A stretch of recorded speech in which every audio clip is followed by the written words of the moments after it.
call the meeting to order. If you would, please rise. I'm going to call on Commissioner Weisenbaker to lead us in the invocation and the pledge. Heavenly Father, we're so thankful for all the many blessings you've bestowed upon us, blessings that we don't even realize that you've given us. We're here tonight, Lord, to do the business of Lowndes County, and we pray that you'll give us the strength and wisdom to make the right decisions, not only for the county, but also for the people that these decisions affect. And let us all, Lord, keep in mind this fact that it's Lowndes County we're here representing, not ourselves as individuals. We pray, Lord, for our country, our state, and for this county. And we ask that you heal us all with the division and all the turmoil that's going on in our country. Guide us, guard us, direct us. In Christ's name we pray, amen. Amen. I pledge allegiance to the flag of the United States of America and to the republic for which it stands, one nation, under God, indivisible, with liberty and justice for all.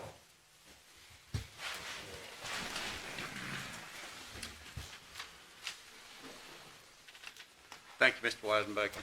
Yes, sir.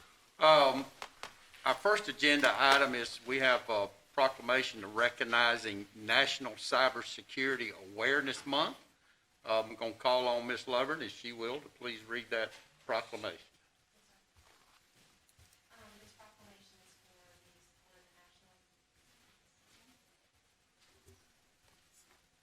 This proclamation is for the support of the National Cybersecurity Awareness Month, October 2020.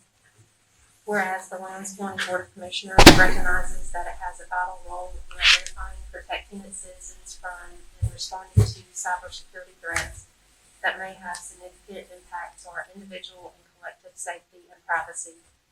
And whereas critical infrastructure is increasingly reliant on information systems and technology to support financial services, energy, telecommunications, transportation, utilities, healthcare, and emergency response systems. And whereas cybersecurity education and awareness are crucial for everyone, including large corporations, small businesses, financial institutions, schools, government agencies, the home user, and anyone who connects to the internet. And whereas monitoring your accounts, being conscientious of what you share online, keeping computer software up to date, creating unique passwords, and changing them frequently, installing antivirus programs and firewalls, and using mobile devices safely are ways you can protect yourself from phishing, viruses, malware, financial loss, and loss of sensitive data. And whereas the Stop the Net campaign serves as the National Cybersecurity Public Awareness Campaign, implemented through a coalition of private companies, nonprofit government organizations, and academic institutions working together to increase the public's understanding of cyber threats and empowering Americans to be safer and more secure online.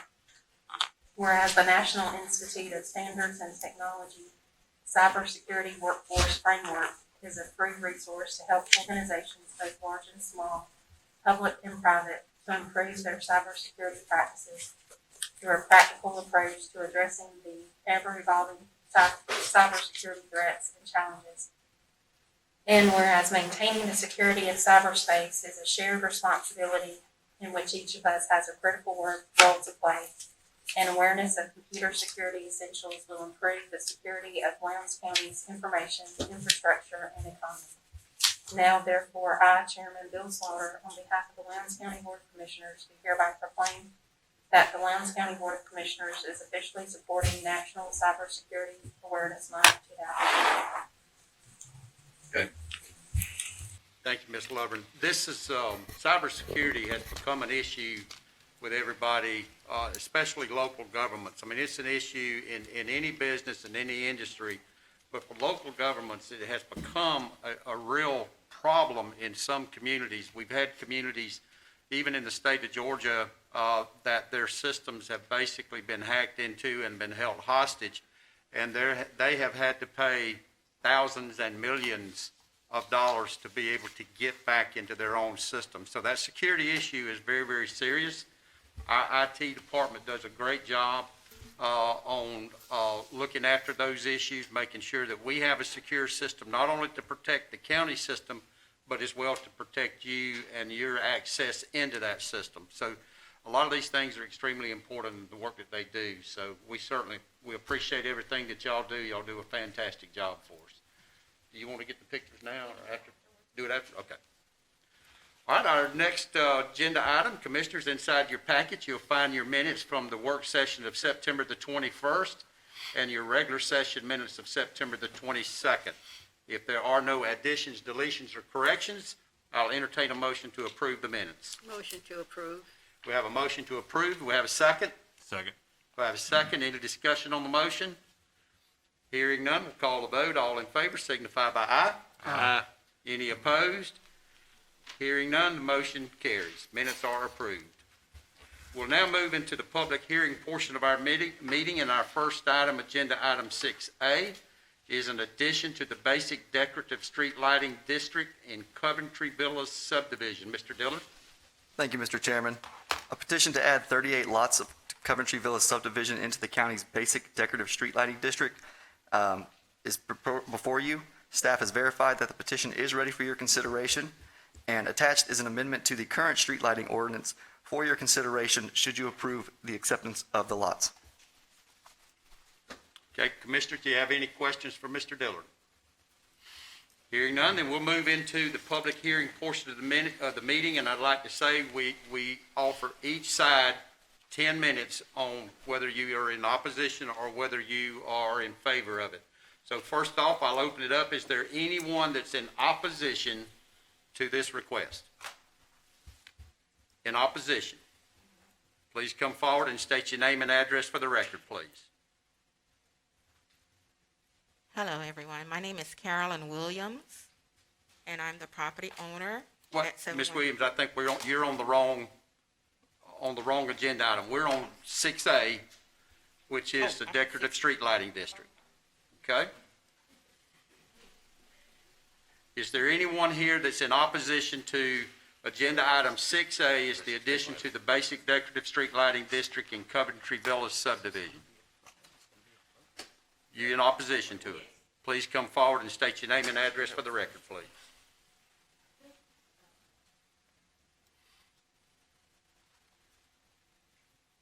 Alicia Brantley. And maybe I I'm just sorry, address, please. Address is 3947 Altman Drive in Country Villas subdivision. And I just wasn't real sure when the sign said that they were asking each property owner or each lot to pay an extra $62 or $61.50 for this decorative lighting, when they have an HOA that we're already supposed to pay. And in the HOA, it says lighting in the HOA, so I don't understand where this extra money that they're requesting is coming from. Okay, Mr. Dillard, is that something you could help us out with? There are a certain number of lights in each subdivision that Lowndes County will assume the rights for. There are some that an HOA will assume for, and we can get you a further breakdown of that with your address after this meeting. Okay. Because I know there's 7 decorative lights out there, and you said there's how many lots? 38 more lots. So $62 times 38 lots is a lot of money for 7 decorative lights.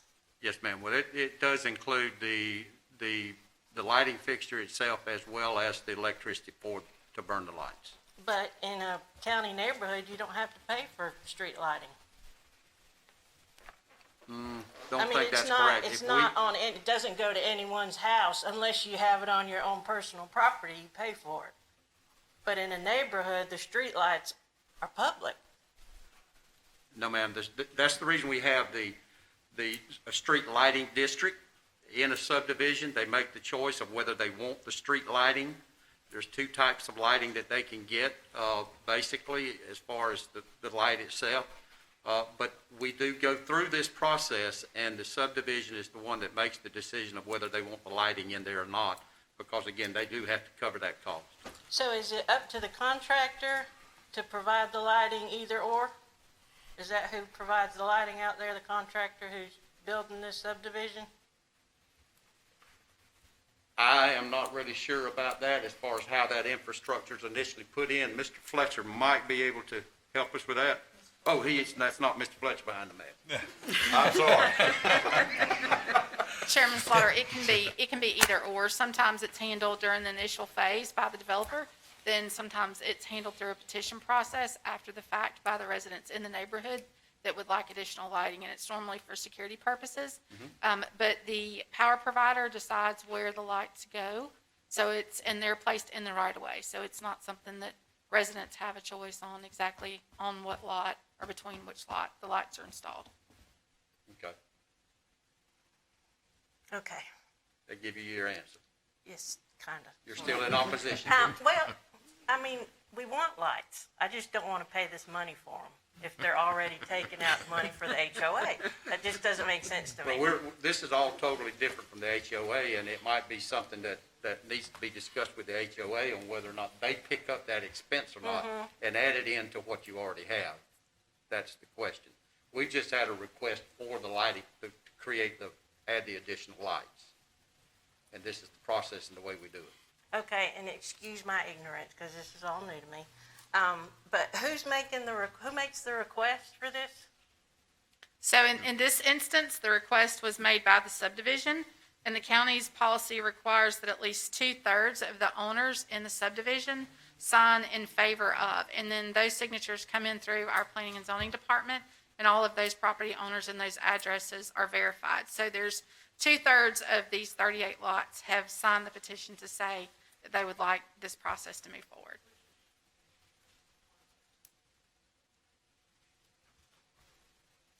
But the subdivision's not even fully developed yet. So in that case, then it would be the developer that had come forward. We can, without pulling who bought what property, Right. when, it's a little bit hard to be exact, but we can certainly get that and follow up with you. Okay. All right, I think I'm good for right now. Okay. Thank you. Yes, ma'am. Is there anyone else that would like to speak in opposition? Hearing none, is there anyone that would like to speak in favor? Anyone that would like to speak in favor? Hearing none, we'll close the public hearing portion of the meeting, and Commissioners, I'll turn it back over to you for your consideration. Mr. Chairman, I move that we approve the lighting district. Okay, we have a motion to approve the addition to the basic decorative street lighting district for Coventry Villas subdivision. Do we have a second? Second. We have a second. Any discussion on the motion? Hearing none, I'll call the vote. All in favor signify by aye. Aye. Any opposed, like sign. Hearing none, the motion carries.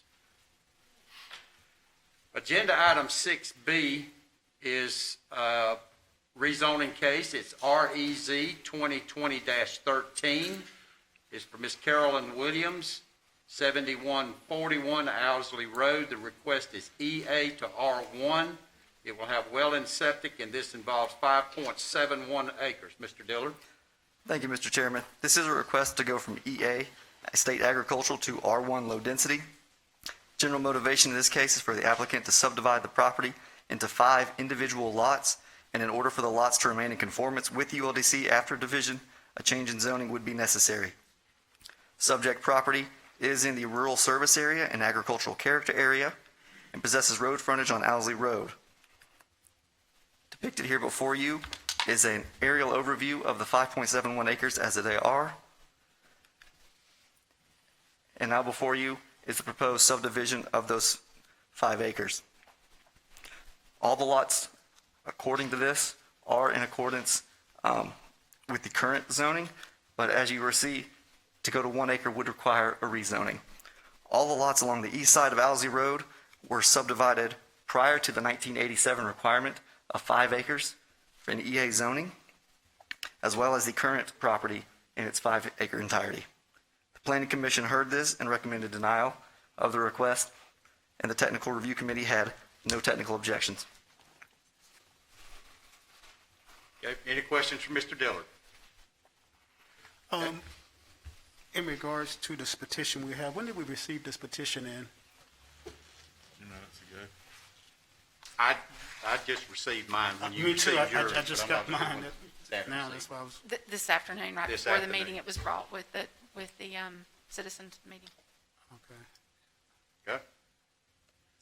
All right, any other questions for Mr. Dillard? I think, Mr. Chairman, Mr. Dillard, can you go back to that map? So the properties across Owsley that were rezoned, you said at the same time this property was zoned 5 acres? Or did I misunderstand you? When this property, the 5-acre property was cut out in about 83, it was zoned EA or AU at the time, and it met the 5-acre requirement. The properties across the street were zoned AU as well. They were cut out in 1 acre, approximate 1 acre, slightly larger parcels, all prior to the requirement in 1987 that all lots in the AU zoning at that time be 5 acres or more. Since 2006, when we rezoned the county, it's 5 acres. All of those lots appear to be, I guess, road side lots. The property behind those, does that same owner have those as well? No, sir, I do not believe they do. You're referring to the larger lot behind, to the west of the 5 acres now? Yes, it'll be to the west, it looks like. Okay, I believe it's a separate owner, sir. So right behind it, everything else is another owner. Okay, any other questions? Okay, hearing none, we'll move into the public hearing portion of the meeting. Is there anyone in the audience that would like to speak in opposition to this request? Please come forward and state your name and address for the record, please. Justin Sims, 7089 Owsley Road. And I apologize, I didn't know the correct procedure of submitting any paperwork for the meeting, so I brought it with me this evening. But as far as, yes, those lots across the street were done in 1986. And the fella that did those years ago is one of the main factors that the 5 acre minimum was put into place. Because that's not the only piece of property that he cut up years ago. Also, you know, the petition is a little over 110 signatures, last I counted on it. Most of the residents in the Owsley and Rocky Ford communities want to keep the agricultural aspect.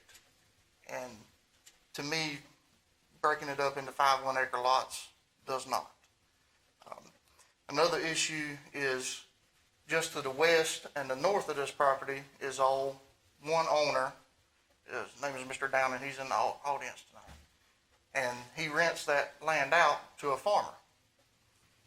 The issue I see coming down the line, you get 4 more residents there.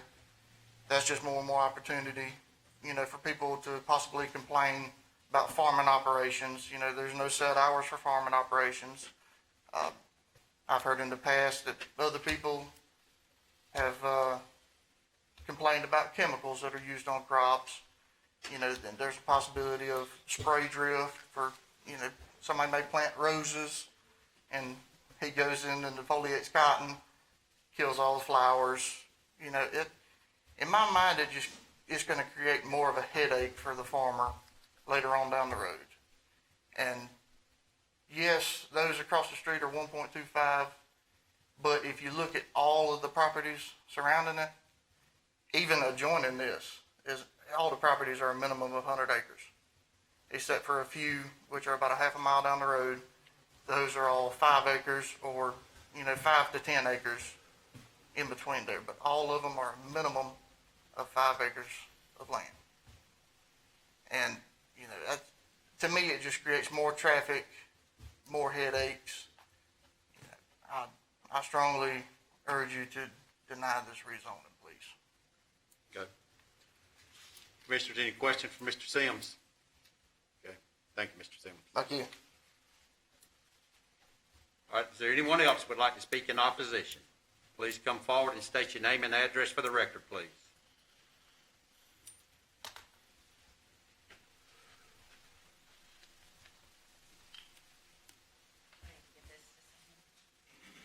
Melinda Miller. My address is 2611 Thomas Street. I live in District 3, and my maiden name is Downing, so I'm representing my dad and my family. We do own the farmland that is adjacent to this piece of property. My dad's owned it and farmed it for over 60 years, along with 600 to 800 plus acres between Owsley, Rocky Ford, and Clattville. Knott's Ferry Road. So we have a long history of growing agricultural production on this land, and this field is no exception, as Justin mentioned. It is actively in cultivation, and it is in a long-term lease with Thomas Southall, who's been farming it for several years since my dad retired in 2005. So it's continuing to be income for my family, and that is very important. If he has the inability to continue to farm in that spot and possibly other parts of his farm, it's going to deplete his ability to provide for himself in his retirement. So please consider that and its importance. The other thing that I really want to stress, as I work in youth development, this 5 acres, if it is cut up into 1 acre lots with potentially 4 more families in that small area, backed up right against a field, the potential for danger to children is incredible. Not only the discomfort of the spray drift, as Justin mentioned, that's going to occur even with EPA regulated usage of chemicals in farming. It's going to kill their flowers. It's going to kill grapevines, anything that they may try to have in their yard from a horticultural standpoint that would be enjoyable. Plus, large, heavy, earth-moving equipment is dangerous. There's no fence that would be dividing that property between the home sites as well as the field. And just this summer, my dad was having some trees removed. A lot of his land is in conservation programs that are federally mandated. And the logging equipment was vandalized. We're not sure who did it, but we could see a lot of footprints, and we could see that hydraulic fluid had been dumped out of this logging equipment that was on our property. Fuel, diesel fuel. What if they were children, which the footprints look like they probably were? What if they'd been playing with matches too? They would have been seriously injured. So I just don't think that adding that close to the farmland, potential families and small kids, is safe, and none of us want to be accountable for any of that potential to happen. So I appreciate your time. I appreciate your listening, and I hope that you understand why we respectfully request that this rezoning request is denied. Any questions for the speaker? I have one, Ms. Downing or Miller. Have anyone offered to purchase the property from the person that's striving to get it rezoned? There have been attempts by the Sims family, I believe. I hate to speak for Justin, but I believe there have been attempts to reach her without success. Any other questions? Okay, thank you, ma'am. All right, we probably got time for about 2 minutes for one more, if anyone would like to come up and speak in opposition.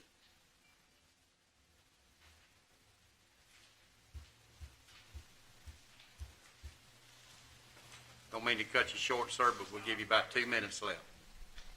Tyler Hamby, 7235 Owsley Road. If you look at the map, you have the Downing Field, and then you have my property. I think it's 6.5 acres, 15-acre pond. All my neighbors' houses, including Justin and Mr. Thomas, over $300,000 properties.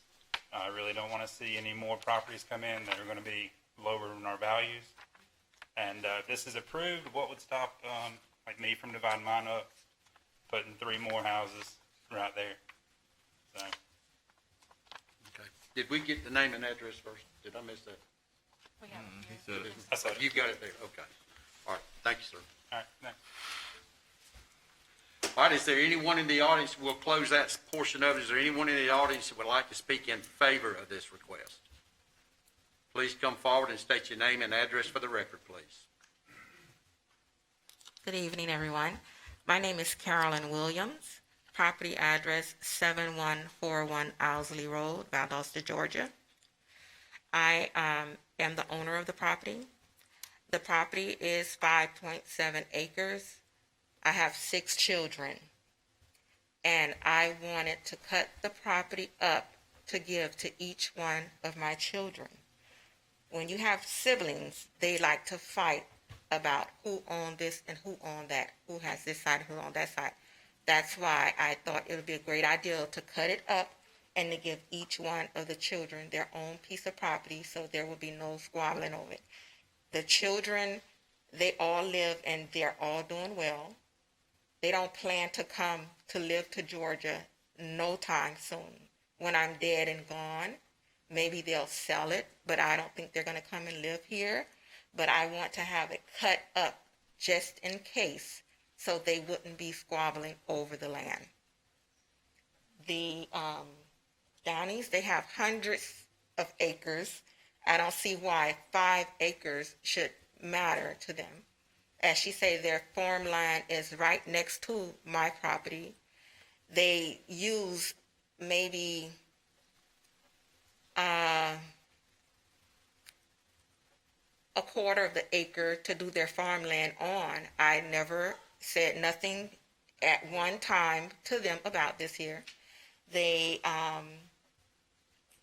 I never had a problem, so I don't understand why it would be a problem for me to cut the property up and to divide it amongst my children. Any questions for Ms. Williams? Thank you, Ms. Williams. Thank you. All right, we have a few more minutes. Is there anyone else that would like to speak in favor of this request? Okay, hearing none, we'll close the public participation portion of the meeting, and I'll turn it back over to the commissioners for your consideration. Mr. Chairman, I move we turn down the request for rezoning. Okay, we have a motion to deny the request. Do we have a second? Second. We have a second. Any discussion on the motion? Okay, hearing none, we'll call the vote with a show of hands. All in favor signify by raising your right hand. It's unanimous. Thank you, Commissioners. Agenda item 6C is REZ 2020-14, Fox Hill Plantation, 8163 Miller Road. It's currently EA. The request is for a PDR. It has well and septic, and this involves 11.1 acres. Mr. Dillard. Thank you, Mr. Chairman. Again, this is a request to zone a portion of the approximately 60 acres owned by the applicant into a rural planned development for an event facility. Current is properly zoned EA, and the future is within an agricultural character area. Here's the overall of the property with the approximate 11.1 acres, as you can see subdivided out. And now I'm going to zoom in a little bit more with an aerial. You can get a little bit better idea of the property, particularly the 11.1 acres planned for development here. I'll zoom in a little bit further, focusing mainly on the barn now and the main structure and the proposed improvements to the property. Again, this is a rural setting. We have a current trend of event venues in rural areas, and the applicants do reside adjacent to the proposed event space, approximately 150 yards to the north. The TRC considered the request and is supportive of the following staff recommended conditions. 1, the property may be used only for uses permitted in the estate agricultural zoning district and an event facility where the operation of an event facility is limited to meetings, retreats, celebrations, and weddings for groups no larger than the fire code allows for the proposed buildings and area. Outdoor performances by bands or ensembles that are accessory to a meeting, retreat, celebration, or wedding shall be allowed. The hours of operation of the event facility shall be limited to 8 a.m. to 10 p.m., including adherence to the Lowndes County Noise Ordinance. Unless otherwise noted on the approved site plan, the use of the property shall be subject to all standards applicable to properties in the EA zoning district, and all exterior lighting shall be shielded to avoid direct illumination of adjacent properties. The Planning Commission heard this request at their regularly scheduled meeting and recommended approval with conditions. Okay, any questions for Mr. Dillard? No additional conditions though, right? Correct. Did Mr. Dillard, I was looking as far as the conditions that was recommended from the noise ordinance standpoint, is that really a condition that should be put on a piece of property when we already have a noise ordinance in Lowndes County that addresses that issue? I believe it's called out to make sure there is an adherence to it, given the fact that this is a rural nature. And typically, noise ordinance is focused at a residential nature. It's very minute wording difference. And again, this is protect other neighbors to make sure that noise heard at the property lines would be in violation. Okay. Well, I understand that, but regardless, we still have a noise ordinance that says that the noise stops at 10 o'clock. Some special situations, you can get permission, I think, to go to 11 o'clock if I'm correct. But I just question whether or not we need to put a condition on something when we already have an ordinance in place that addresses that situation. But that's, I mean, I understand it brings it to their attention, but the first time someone complains and you go out there, it'll be brought to their attention. Correct. But that's, commissioners, y'all can discuss that. All right, we'll move it. Is there any questions? Any other questions for the commissioners? All right, we'll move in now to the public hearing portion of the meeting. Is there anyone in the audience that would like to speak in opposition to this request? Anyone that would like to speak in opposition? Hearing none, is there anyone in the audience that would like to speak in favor of this request? Please come forward and state your name and address for the record, please.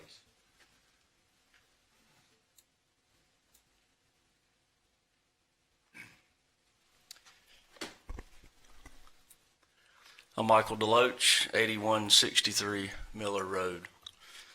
I just want to thank the commissioners for consideration in this request, and I would respectfully love to answer any questions that y'all may have that we have either addressed or need to be addressed. So I would invite any questions or concerns that you So may have. your residence is on this property? Yes, sir. How far is your actual residence It's from the proposed center? It's 585 feet. Any other questions? Thank you, Mr. Glover. Thank you. Anyone else that would like to speak in favor of this request? Hearing none, we'll close the public hearing portion of the meeting, and Commissioners, I'll turn it back over to you for your consideration. Mr. Chairman, I move we approve the rezoning request with the 3 conditions. We have a motion to approve the request with the 3 conditions. Do we have a second? Second. We have a second. Any discussion? Hearing none, all in favor signify by raising your hand, please. Okay, unanimous. Thank you, Commissioner. Agenda item 6D is REZ 2020-15. I'm sorry, that one, Mr. Dillard, had been withdrawn. Is that correct? That is correct, sir. It was drawn after the planning commission meeting. Okay. All right. So that 6D has been withdrawn. So we'll now move on to agenda item 7A. Our first item is beer and wine license for Hardik Patel of Drishna One Corporation, doing business as the Georgia Florida Fuel Center, number 978,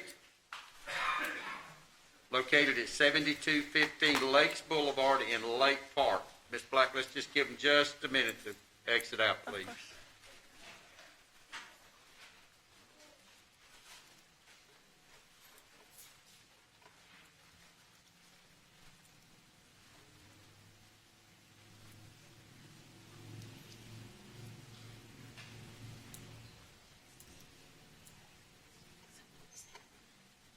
Something we said. Something we said. Something we said. Okay, Ms. Black, please continue. Okay, yes, sir. This is a request for a license for the sale of beer and wine for consumption off premise and is due to a change of ownership. Okay. Any questions for Ms. Black? Hearing none, I'll entertain a motion. I move we approve the beer and wine license. We have a motion to approve the beer and wine license. Do we have a second? Second. We have a second. Any discussion? Hearing none, all in favor signify by aye. Aye. Any opposed, like sign. Hearing none, the motion carries. Agenda item 7 B is the approval of the increase in convenient fees for web and telephone payments. Ms. Black. Yes, sir. As stated yesterday, we currently accept credit card payments for a number of services in person, and we're able to take some of those online, either through the web or telephone service, and we're able to charge convenience fees on those. Originally, the convenience fee was set at $2 per transaction, and in 2017, you increased it to $2.50 per transaction. However, based on the increases in fees from the credit card companies, we're requesting to change that to $5 per transaction effective November 1st. Okay. Any questions for Ms. Black? All right. Thank you, Ms. Black. Hearing none, I'll entertain a motion. Motion to approve.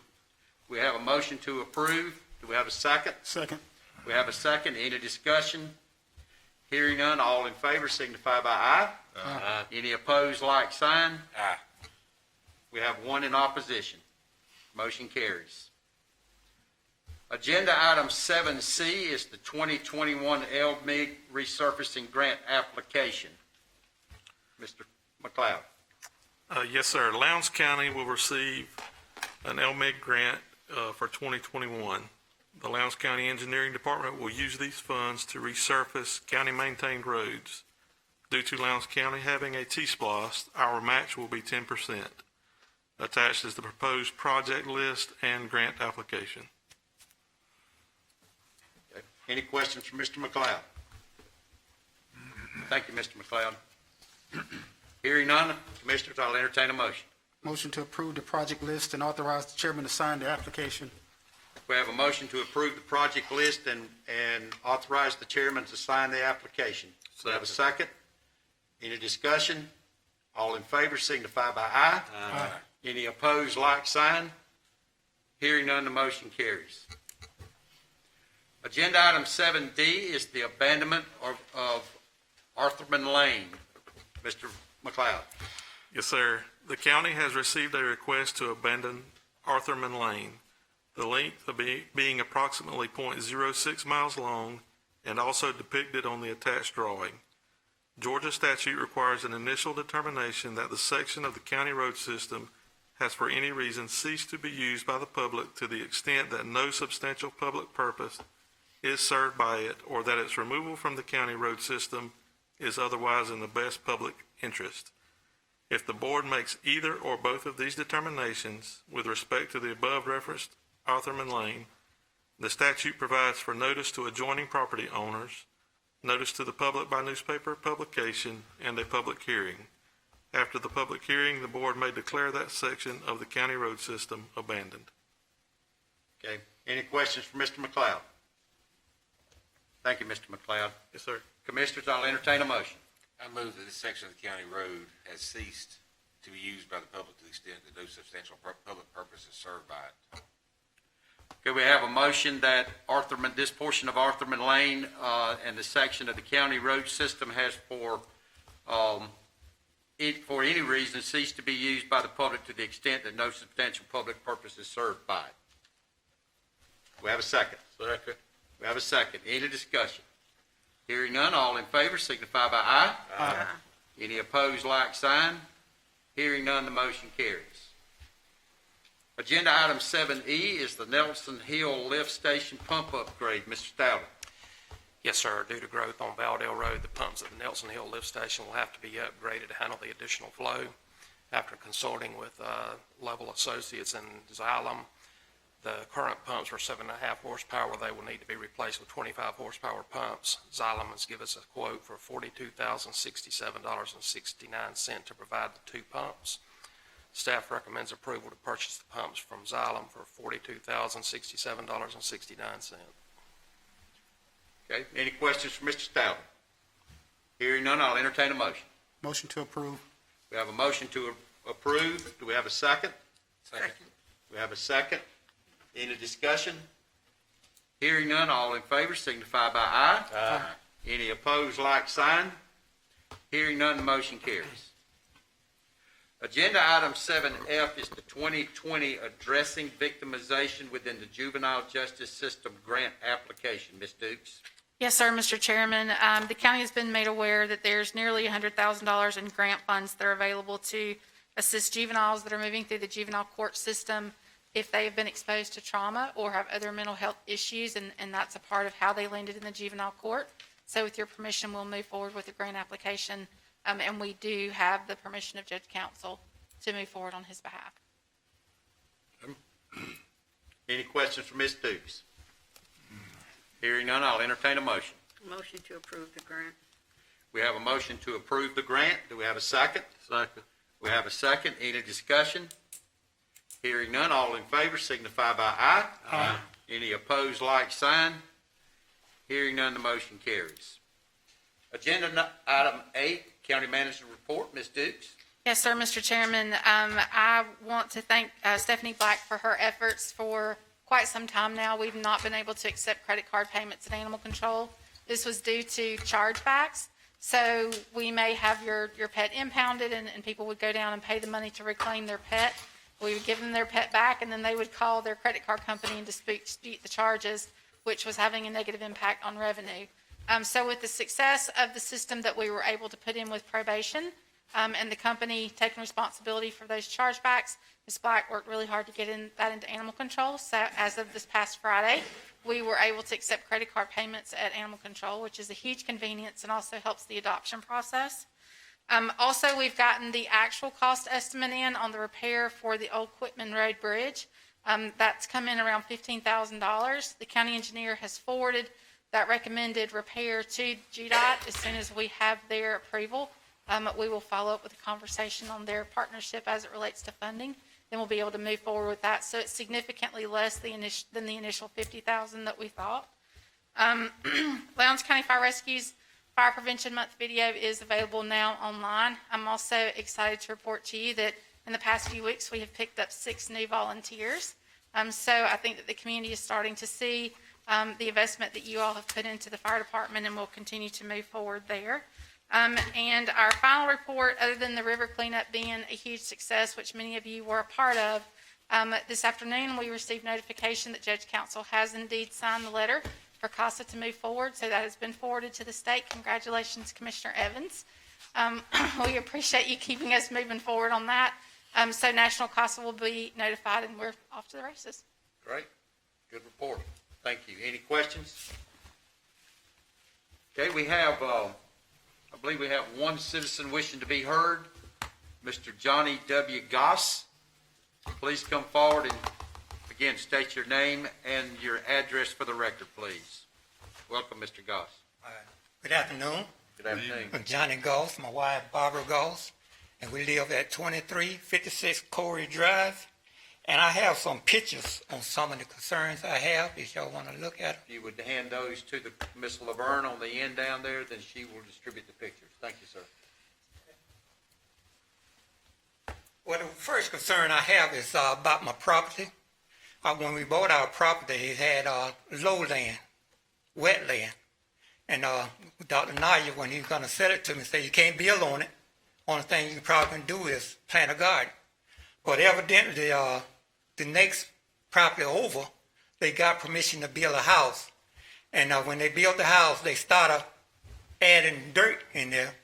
And one, they had a ditch, not a ditch, put a cover in so they can go from one property to the other one. And it was a public work employees over there. And when he left that property, he came over and talked to me. He said, if they don't do any more work, add no more dirt to their land, you'll be okay. But if they do, you'll still be okay because we'll come and dig a ditch for you. And it'll be your land, but we'll take care of it. So I went to the office and talked to them about I'm ready for them to dig a ditch. They said, who told you that? I said, well, I ain't getting no name. They just told me that. So they said, we'll get back with you. So they haven't got back. Well, Brother Alan Reed called one day and said, we don't do stuff like that. And I talked to Sister Evans. She came out and looked at it. But I say, I don't think public work employees or whoever would, just come over there and talk to me if they haven't did it for someone else. So I said, just on my mind, say, why would he come over and say that to me if it's not true? So that's why I'm here today on that one concern. I got some more pictures over there where it shows the grass in the ditches. No one have came out and dig the ditches. And when the neighbor next to the ditch called in, they say, we don't do the ditches no more. And so that's where the weeds just keep growing up in the ditches and all that. And they did a ditch down on Smith Avenue, but look that they just skim on top of it. They didn't cut down low or nothing. So they're not doing the work what the public works supposed to do for the neighborhood. And another issue we have is the potholes on the streets.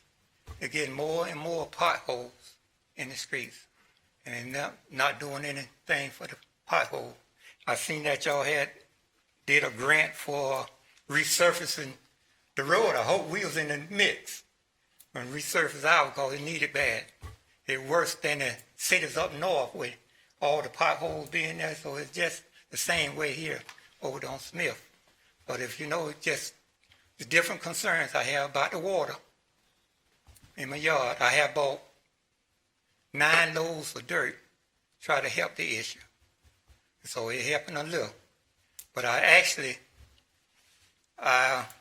don't want to say I don't want a ditch, but I'd rather have a trench to go down and have the water to drain to the other canal that's running in the back of the yard or the ditch in front of the yard. All right, sir. If you'll hang around, I'll be glad to talk to you. We don't normally have conversation back and two on the citizens to be heard, but I'll be glad to have a conversation with you. Okay. Following the meeting. We'll be done in just a few minutes.